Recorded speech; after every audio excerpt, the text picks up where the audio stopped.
Abram as vossas Bíblias, por favor, no Evangelho de Mateus, no capítulo 21,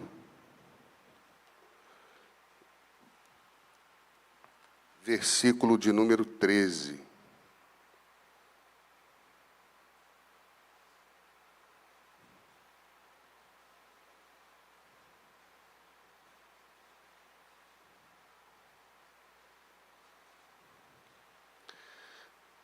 Mateus 21, 13.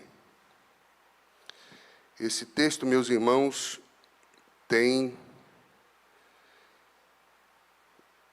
ecoado no meu coração desde o início da semana, quando eu fiquei pensando nas coisas que vão acontecer quando essa jornada for concluída, as coisas que Deus tem colocado no meu coração. E Deus falou bem forte. Esse texto, eu entendi que como hoje é o último culto público, que nós vamos ter juntos, e eu posso pregar sobre oração, porque vou pregar na segunda-feira, já com o tema voltado mais para as festividades, não é? Mas hoje quero focar nesse projeto de 85 dias. Quero ler e pedir ao irmão que tenha bastante atenção, porque existem tesouros aqui que Jesus compartilha conosco, que às vezes passam desapercebidos por nós. Nós lemos, relemos, conhecemos o texto, ouvimos sermões, estudos, e as coisas que a igreja precisa para permanecer nos propósitos de Deus são tão simples, e por serem simples, são tão claras, que às vezes nós deixamos de olhar para as coisas simples. Um dos princípios que devem ser ensinado quando você está preparando alguém para ser um pregador, um professor, principalmente quem vai compartilhar a Bíblia, e que eu gosto muito de frisar ensine também as coisas que você acha que são simples. Ou também foque nas coisas que você acha que são desnecessárias. Porque na vida cristã não existe nada desnecessário. Às vezes o nosso julgamento é precipitado. Às vezes nós conhecemos João 3,16, Deus amou o mundo de tal maneira, deu seu Filho unigênito, falamos, repetimos, decoramos, e achamos que sabemos. Quando, na verdade, Deus pode usar esse texto para falar de inúmeras maneiras ao nosso coração. Então, quero falar sobre uma igreja que ora. É uma igreja que permanece nos propósitos de Deus. E quero ler Mateus 21, 13, que diz: está escrito, a minha casa será chamada casa de oração, mas vocês a estão transformando em covis de ladrões. Vamos orar? Senhor, muito obrigado pela tua presença, muito obrigado, Senhor, pela existência da igreja, todas as igrejas onde Jesus Cristo é o Senhor, é o cabeça, que pregam genuinamente a tua palavra, que glorificam o teu nome. Obrigado porque o Senhor sabia que nós precisaríamos disso. Obrigado pelo Espírito Santo. Obrigado, Senhor, pela comunhão que temos uns com os outros. sobretudo pelo direcionamento que o Senhor sempre dá a nós como seus filhos. Que o Senhor abençoe a tua palavra, Senhor.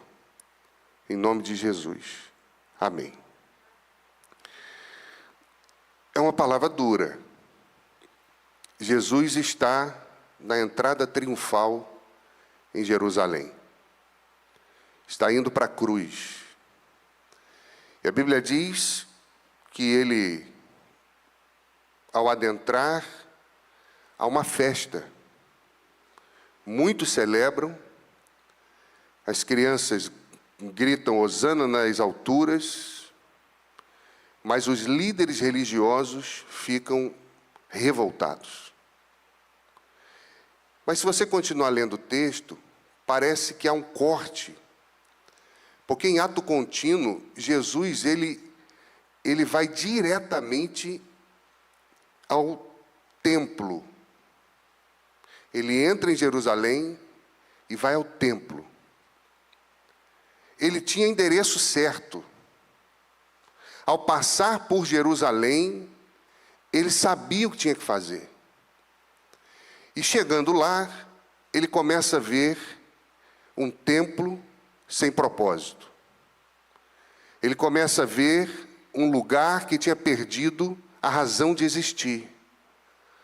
Um lugar onde haviam acepção de pessoas, um lugar onde o comércio havia se tornado natural, porque os viajantes tinham que trocar dinheiro para receber a moeda do templo, para poderem lidar com os assuntos religiosos, até mesmo comprar as pombas que eram oferecidas. E isso era validado pelos líderes religiosos que se beneficiavam disso. Mas a Bíblia diz que essa parte ficava na parte dos gentios, porque o templo ele era dividido em vários átrios, os das mulheres, dos judeus, dos gentios. E nesse lugar era o único lugar do templo que eles permitiam que os gentios, ou seja, que aqueles que não eram judeus entrassem. E ali acontecia todo tipo de coisa. E Jesus, diz a Bíblia, adentra aquele lugar e expulsa, essa é a palavra grega mesmo, expulsa todos os que vendiam e os que compravam. E ele faz essa declaração, que a minha casa será chamada casa de oração. E eu fiquei pensando, o que faz uma igreja, o que me faz como igreja, perder esse propósito, se Jesus deixou bem claro qual é o propósito de sermos igreja. É possível existir uma igreja onde o Senhor não é honrado? É possível existir uma igreja onde o Senhor é até citado, mas não é obedecido? É possível existir uma igreja que não ora, que não tem comunhão com Deus, que se perde nesses conflitos humanos, porque na nossa humanidade sempre tem alguém querendo levar vantagem. A discussão de hoje, não sei se você já ouviu, mas alguns meses atrás, eu ouvi alguns teólogos de internet discutindo a confusão que está gerando de igrejas que se tornaram empresas e arrendam espaço para pessoas venderem pipoca no culto, pessoas que vão para dentro do culto comendo pipoca. Há pouco tempo teve uma pregadora que na mensagem dela, ela disse de público: meus irmãos, agora guarda a pipoca e vamos ouvir a palavra, no meio do culto. Então, eu fico pensando, como é possível chegar a esse ponto de degradação daquilo que Deus criou.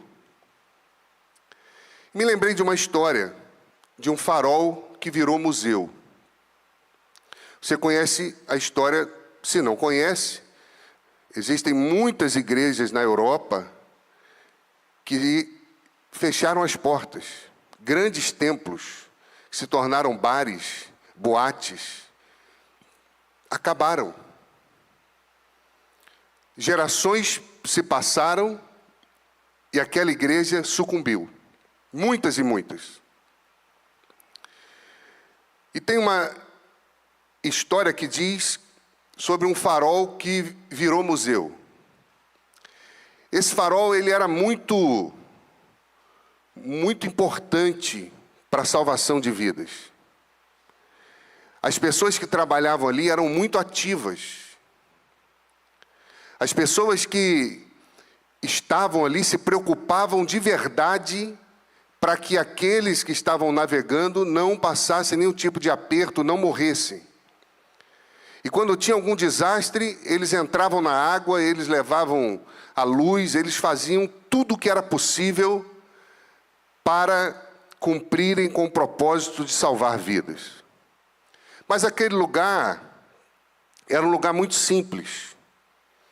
Não tinha luxo, os voluntários eram pessoas simples, dedicadas, até que alguém começou a falar desse lugar, e esse farol começou a ficar muito famoso naquela região.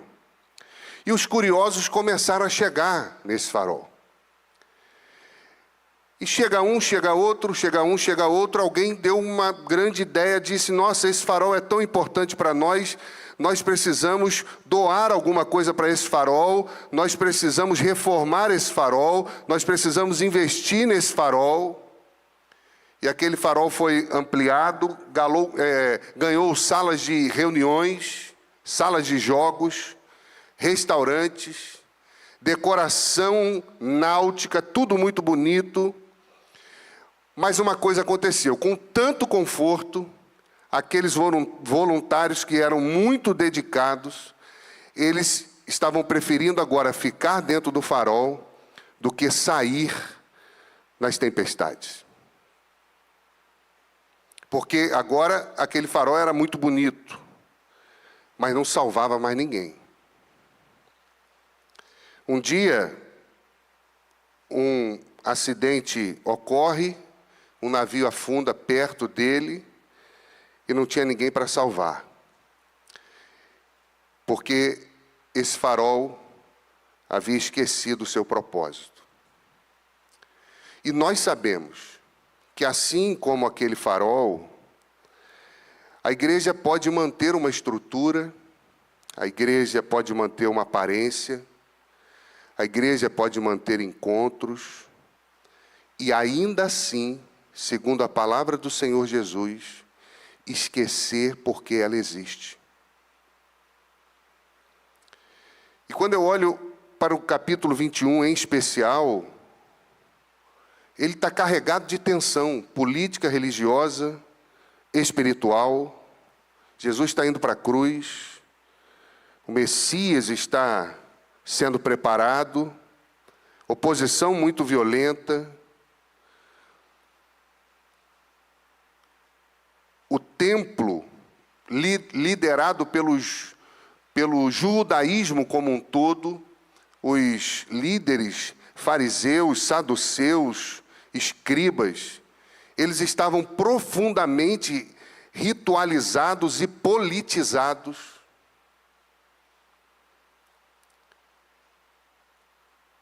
O templo também havia se tornado um lugar de luxo para eles. E a lei, nesse contexto, agora não era usada mais para salvar. Era usada para controlar as pessoas. E quando Jesus entra em Jerusalém, triunfantemente, ele vai resolver isso. Ele tinha coisas mais sérias para tratar. Ele estava indo para a cruz. A aflição dele só aumentava. a Bíblia diz que no Getsêmani ele suou gotas de sangue. Ele estava cheio de situações humanas também sobre ele. E ele precisa fazer uma curva na trajetória da salvação para resolver propósitos que haviam sido esquecidos. Porque o templo, que deveria ser lugar de comunhão, sagrado, de comunhão com Deus, agora se torna um antro de exploração e de comércio. E Jesus vai denunciar isso, ele vai, de forma muito, muito forte, dizer que todo o sistema religioso estava corrompido, explorava todo mundo e transformava o culto naquilo que dava recurso para eles. Só que se você for tentar entender isso aqui teologicamente, que não é a minha proposta hoje, exegeticamente, mas você sabe o valor do templo para o judeu. Se você vier olhando a história, temos o tabernáculo, é o lugar onde Deus habita. O templo era o centro da vida religiosa de Israel. Deus estava ali. É sagrado. E meus irmãos, ali eles faziam sacrifícios, e esses sacrifícios eles eram não oferecidos aos líderes religiosos, eles eram oferecidos a Deus. E a Bíblia vai mais adiante, ele tinha muitas áreas distintas, e as pessoas começaram, ao invés de aproximar, repelir.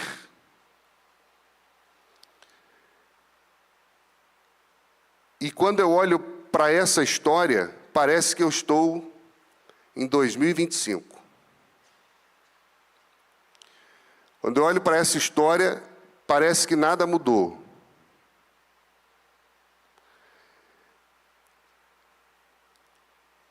Jesus está dizendo, irmãos, que o templo foi profanado. Se você for ler Ezequiel, capítulo 10, você vai ver que é o exato momento da história que Deus tira o espírito do templo e coloca no homem. Hebreus, capítulo 8, conversa com isso e diz que ele escreve as suas leis no nosso coração. Por isso que o templo passa a ser o coração. Porque o homem profanou tudo que Deus disse que ele deveria fazer. E o que é isso? Perdeu o propósito, para o qual ele foi estabelecido. E qual é o propósito do templo? Comunhão com Deus. Por isso Cristo disse, a minha casa será uma casa de oração. Orai sem cessar. E isso passa, meus irmãos, ou perpassa a história da nossa vida, e nós abdicamos dessa arma poderosa que é a comunhão com Deus, que transforma tudo, sem esforço algum ser necessário da nossa parte. E se você olhar o texto, você percebe que enquanto o templo estava profanado, o que havia era confusão, distinção, roubo, opressão. Mas quando Jesus resolve essas questões, sabe o que ele faz? O texto diz que imediatamente vieram a ele, no templo, coxos, cegos, e ele os curou. Os milagres voltaram a acontecer. Quando a igreja está centrada e ela entende o seu papel no reino de Deus e o que é reino de Deus, ela vive milagres, porque Jesus faz milagres. quando Ele é o centro da nossa vida, quando Ele é o centro da nossa adoração, quando Ele é o Senhor da nossa história. E quando eu olho para esse texto, agora Jesus restaura o templo à função original, que era ser um lugar de misericórdia, de acolhimento e de graça. Por isso que a Bíblia diz que enquanto os religiosos exploravam, Jesus curava. E faz questão de marcar isso aqui. Porque o zelo de Jesus não foi com o templo em si, mas com aquilo que o templo havia se tornado, um lugar de opressão disfarçado de religião. Quando a igreja deixa de orar, ela deixa de ouvir a voz de Deus e ela corre sérios riscos de se transformar em um lugar de opressão disfarçado de religião.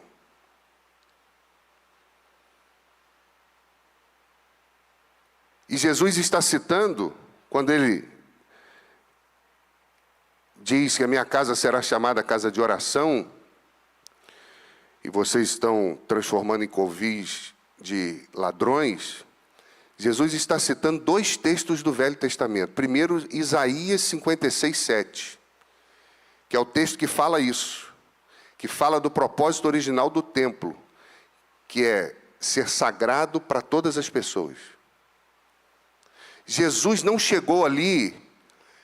Você já ouviu alguém falar que Jesus bateu, deu chicotada? Tem gente vendo filme de Spielberg aí e achando que tudo está na Bíblia. Não está, não. Jesus até ali usou a palavra. O que Jesus disse, ele citou o profeta Isaías.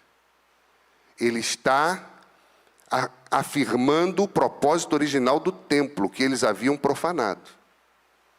E ele também está citando Jeremias capítulo 7, versículo 11, que denuncia a corrupção religiosa, que é uma palavra de juízo contra o povo que pecava, mas continuava frequentando o templo com uma aparência de santidade.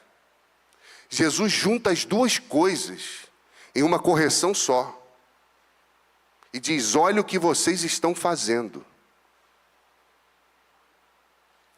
Se nós formos olhar para a Bíblia, é fato, meus irmãos, vale ressaltar com entendimento, claro, que o Éden foi o primeiro templo espiritual, né? Não físico. Porque ali foi o primeiro lugar de comunhão direta com Deus. Ali nós encontramos arrependimento, perdão, correção, tudo ali. E alguns grandes teólogos vão dizer que os princípios do Éden vão se repetir quando Deus estabelece os templos na história. Porque o templo nunca foi feito para religião sem arrependimento. O templo nunca foi feito para pessoas que não entendem que Jesus é Senhor da sua história. O templo é feito para aqueles que entendem e desejam seguir a Jesus, se arrependem dos seus pecados. Por isso, Êxodo, se você pegar do capítulo 25 ao capítulo 40 de Êxodo, nós temos o tabernáculo, como eu já falei. Foi construído como local onde Deus habita e o local onde o povo se encontra com Deus. A proposta do templo. Depois você vai para 1 Reis, capítulo 8. Salomão, quando o templo é construído, ele dedica, meus irmãos, diz a Bíblia, o templo.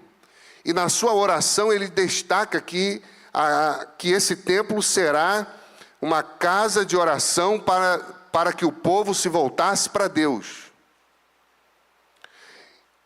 Então, quando nós olhamos para esse enredo do que Jesus falou, não é nada novo do que Deus sempre fez na história. Hoje, como que funciona? Jesus é o verdadeiro templo. Deus sempre quis um povo que se relacionasse com Ele de forma sincera, de forma pura, com propósito. O templo era um símbolo e Cristo se torna realidade. Por isso que João capítulo 2, verso 21, diz que Jesus é o novo templo, um lugar definitivo de encontro com Deus. E se você for ler Apocalipse, lá no final da história, olha que interessante, Apocalipse 21, verso 22, que fala da Nova Jerusalém. Não vi, olha só, eu não vi na cidade templo, porque o Senhor Deus Todo-Poderoso e o Cordeiro são o seu templo.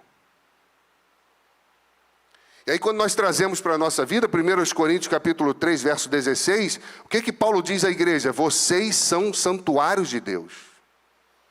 Efésios capítulo 2, a partir do verso 21, em Cristo nós somos edificados como templo santo do Senhor.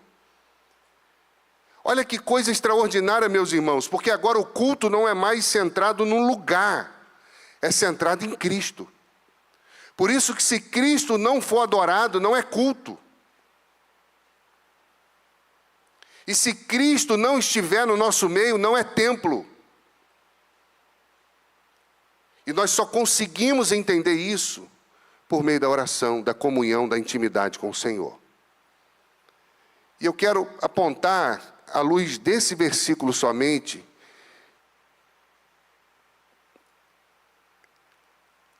três questões importantes, a nível de consciência, que uma igreja que ora, que permanece no propósito, precisa ter. A primeira delas está no texto, quando Jesus disse, a minha casa. Então a primeira consciência que nós temos que ter como filhos de Deus é que a igreja pertence a Cristo. Nós, como templo do Senhor, pertencemos a Cristo. E isso faz toda a diferença.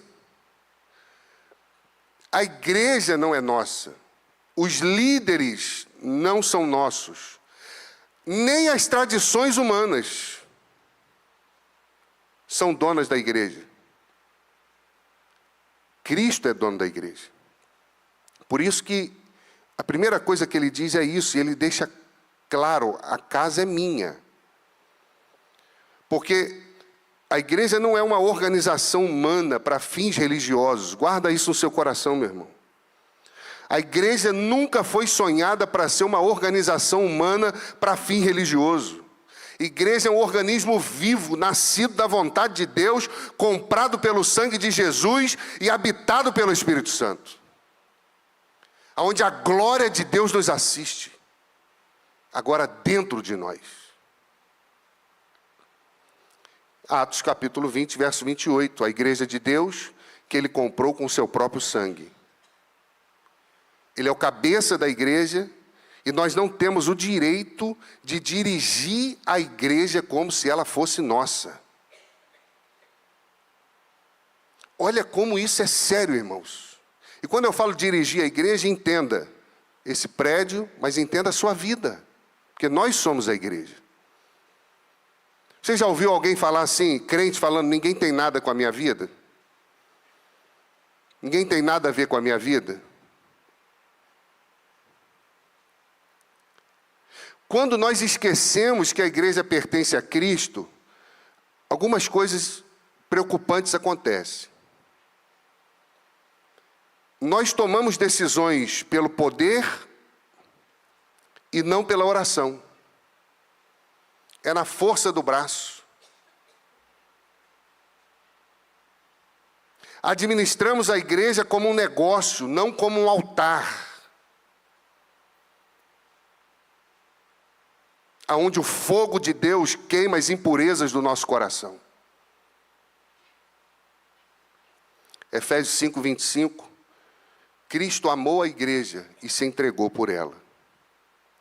Por isso, irmãos, os líderes do templo, ao invés de cuidarem da casa de Deus, diz a Bíblia que eles exploravam aqueles que vinham adorar a Deus. Eles se achavam donos do templo. Então, a primeira verdade de consciência que nós precisamos ter é que a igreja tem dono. Nós pertencemos a Cristo. Amém, meus irmãos? A segunda verdade que o texto também brota aos nossos olhos diz respeito à consciência que nós devemos ter do propósito do templo, que é a comunhão com Deus. Não existe outro. Jesus disse: a minha casa será chamada casa de oração. Jesus não falou mais nada. Jesus, a única coisa que Ele quer é que nós tenhamos comunhão com Ele. Ele não quer nada pesado para nós. Ele não pede nada difícil para nós. A questão é que nós não colocamos na agenda de prioridade da nossa vida. E deixamos a oração, a comunhão, ou o agradecimento, ou a religiosidade só para quando vamos almoçar, ou quando estamos na frente de alguém para ele ver que nós somos crentes.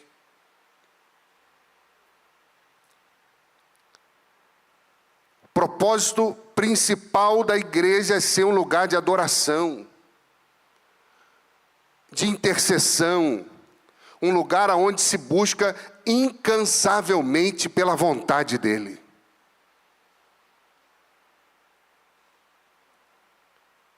E uma igreja que ora tem essa consciência, meus irmãos, porque ela, por orar, tem comunhão com Deus, e por ter comunhão com Deus, ela está centrada na dependência, ela está centrada na humildade, e ela está centrada no discernimento espiritual, porque Deus dá. Aonde há oração, há direção. Igrejas que oram são igrejas que erram menos, porque ouvem mais a Deus do que a si mesmas.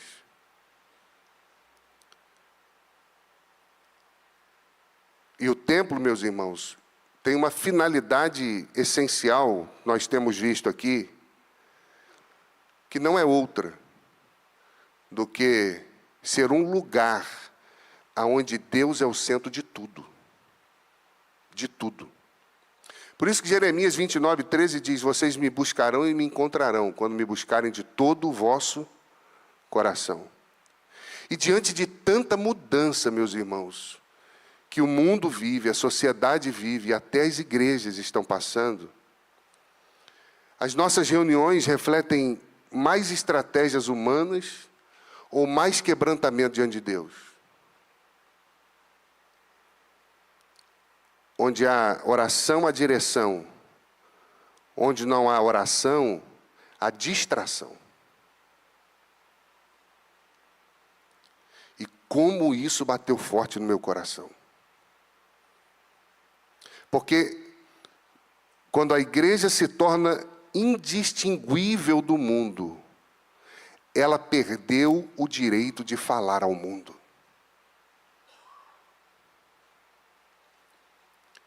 Ela precisa ter consciência de que Cristo é o Senhor da igreja. E de que o propósito do templo é viver para a glória de Deus. E por isso nós consideramos, irmãos, à luz dessa comunhão com Deus, também algumas coisas. Uma igreja que ora é uma igreja que disciplina o ego ou escuta a vontade de Deus. Nós somos chamados a apenas fazer cultos, mas a cultivar a nossa comunhão com Deus. Precisamos pensar se a ausência de oração nos torna especialistas em programas e analfabetos espirituais. Nos movemos pelos programas, quando na verdade a presença do Senhor está à vontade, a todo tempo, à nossa disposição. E em último lugar, meus irmãos, à luz do texto, Deus falou muito forte à minha vida. Uma igreja que ora, permanece no propósito, ela tem consciência que desviar do propósito também é uma escolha da igreja. E como isso é triste. É uma escolha nossa. Porque Jesus disse, a minha casa será chamada casa de oração, e vocês a transformam em covil de ladrões. Vocês. Nós culpamos muito a Deus pela nossa incompetência. Nós culpamos a Deus pelo nosso abandono. Nós culpamos a Deus pela nossa religiosidade. Nós culpamos a Deus porque, às vezes, nós temos uma vida religiosa, mas não temos um encontro com Deus há muito tempo.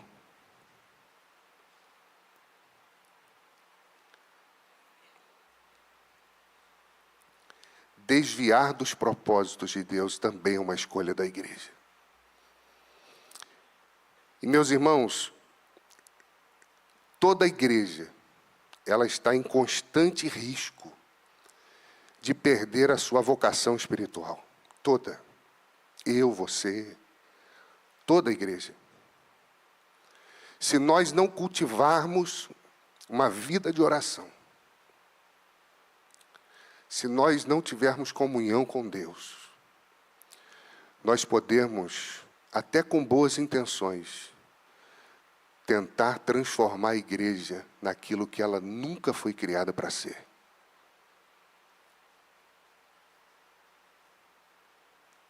Jesus mostrou claramente que o seu problema nunca foi com o templo, mas com o coração daquelas pessoas que achavam que controlavam o templo. E por isso ele denuncia o que estava acontecendo ali, e ele diz que a corrupção não veio de fora para dentro, ela foi produzida do lado de dentro, pelos líderes religiosos.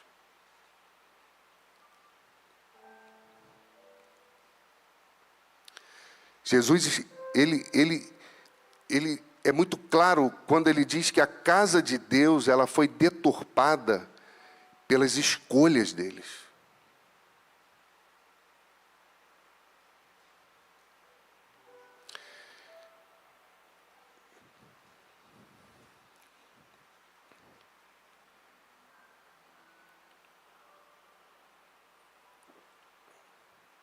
Sem oração, meus irmãos, a igreja deixa de ser casa de Deus e passa a ser casa de homens.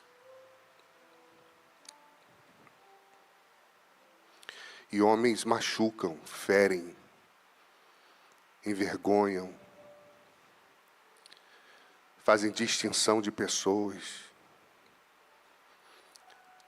tiram Deus do centro, são maus.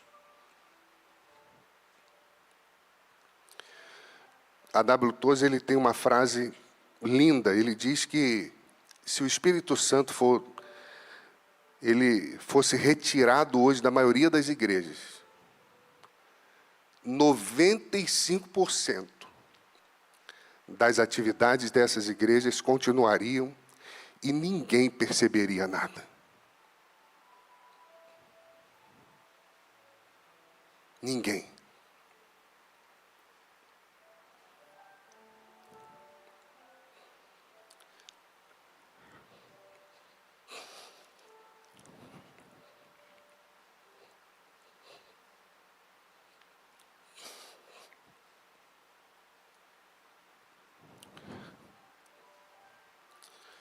Uma igreja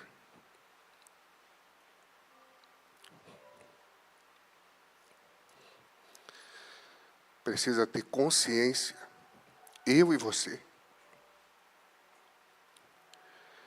de que escolhas são necessárias, mas elas podem, se forem tomadas sem orientação do Senhor, elas podem nos desviar do propósito. Tudo que nós fazemos como igreja, irmãos, precisa passar pelo filtro. Isso é para glorificar a Deus ou é para os interesses do homem? Tudo. Porque é a negligência, a oração que leva a essa pseudo-autonomia religiosa de hoje, vergonhosa, onde o homem reina, Deus é até citado, mas não se obedece nada do que ele disse que deveríamos fazer. E aí, isso é muito forte para mim, porque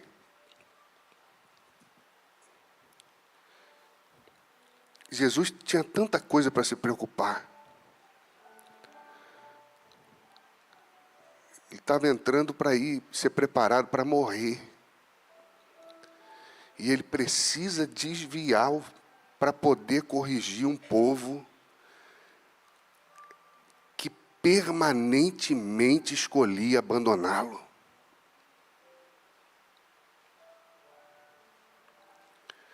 Nós temos exemplo disso, meu irmão, Apocalipse capítulo 3, quando fala da igreja em Laodiceia. A Bíblia diz que essa igreja se tornou rica, autossuficiente, mas diz que Deus estava do lado de fora, batendo na porta.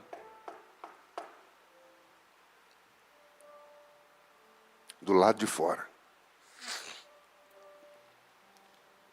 Uma igreja que ora, ela permanece sensível à voz de Deus e firme na missão. Porque quando Jesus coloca as coisas no lugar, os milagres validam o Evangelho, impulsionam o nosso coração. E o propósito, ele sempre é retomado. Porque quando ele diz, a minha casa é chamada casa de oração, 3 apontamentos ele faz. O primeiro, ele diz de quem nós somos. Nós somos de Cristo. É a minha casa. Vocês são meus, vocês se entregaram para mim. Povo adquirido, propriedade exclusiva. Para um propósito, para anunciar as obras daquele que vos chamou das trevas para a sua maravilhosa luz. Vocês são meus. Ele também diz porque nós existimos. Ele diz que o templo é um lugar de comunhão com Deus, não é um lugar de mais nada.